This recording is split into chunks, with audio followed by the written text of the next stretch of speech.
New at 6, a former Charlotte City Council member who's hoping to get his old job back is also navigating murky waters right now due to a conflict of interest.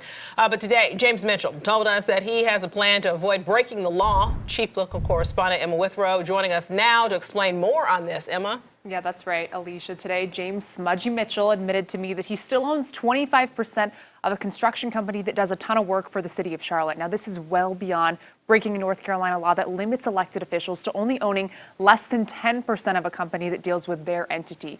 Mitchell stepped down from his at-large seat on the council when he became CEO and a part owner of RJ Leeper, that construction company that I mentioned. Now, this was obviously because of that conflict of interest. 6 months into that job, though, Mitchell was no longer CEO, but still owned 25% of the company. So fast forward to this month. Mitchell wants his old job back on the council. So how is that supposed to work if he still owns more than twice the legal limit of this company? That's what I asked him on the phone today. Take a listen.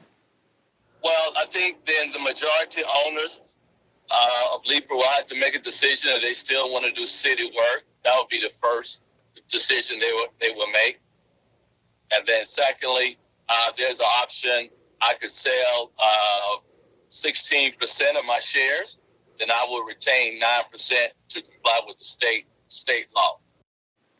Okay, so Mitchell says about 17% of RJ Leeper's business comes from the city, which equates to millions of dollars in income from various projects. So the odds of them cutting off their contracts with the city seem limited. I went by RJ Leeper today to ask what their response is to Mitchell's suggestions. They declined to comment. But May 17th is the election day, and it's coming up quick, so someone's going to have to make some decisions here. We'll just have to see who makes them and when. Yeah, and Emma, you'll stay on top of it for us as well here at Queen City News. Thank you.